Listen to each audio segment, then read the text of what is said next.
लेकिन जो हो रहा है उसको तो बदला जा सकता है। जो यहाँ के पता लगा, मैंने सिर्फ किताबों में पढ़ा या पुरानी वीडियो वगैरह में देखा यूट्यूब पे कि ऐसा भी हुआ करता था। और मुझे बड़ा ताज्जुब है कि ऐसे में भी लोग जी रहे हैं, विरोध नहीं कर रहे हैं।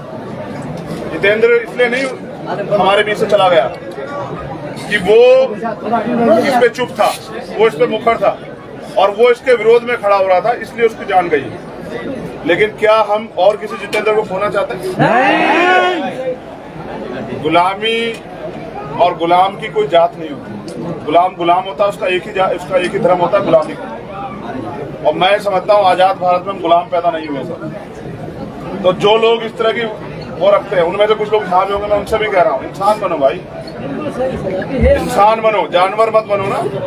किस बात का घमंड ले रहे हो, किस बात का दम ले रहे हो? ये तो समय समय की बात है। घेर के मारते हो कायरों की तरह और ताकतवर समझते हो? नहीं, हमारी आपसे बिल्कुल लड़ाई नहीं है।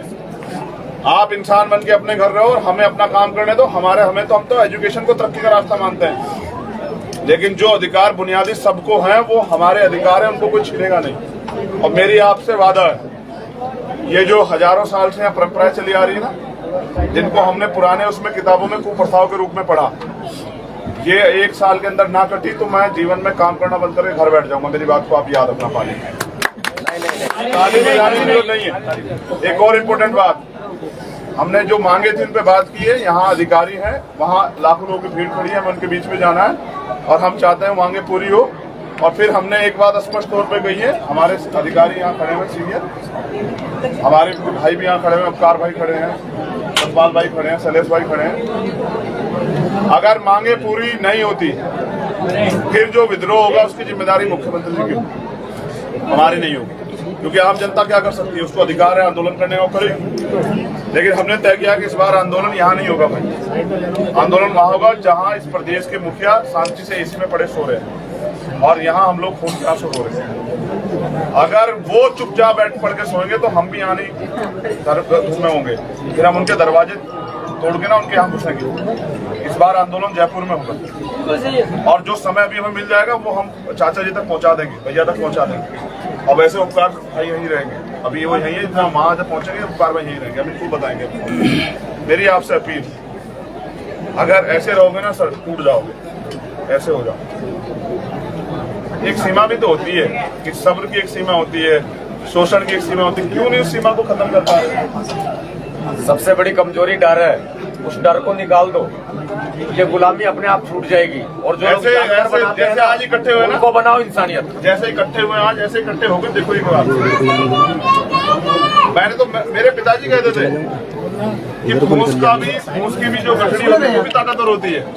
हम तो इंसान है, एक लकड़ी को तोड़ा जाता है, 1000 लकड़ी को नहीं तोड़ा जाता। एक बार 1000 बन के तो देखो। हम तो आपस में घमंड लिए पड़े हैं, इस घमंड को नीचे करो सर। इंसान अगर अपने अधिकार चाहिए ना तो जुटना पड़ेगा, इकट्ठा होना पड़ेगा। आप लोग तो यहाँ लड़ते हैं, लेकिन हम तो बस आपसे कहने के लिए आए, क्योंकि लड़ना तो आपको 24 घंटे 7 दिन नहीं पड़ेंगे हम लोग यहाँ।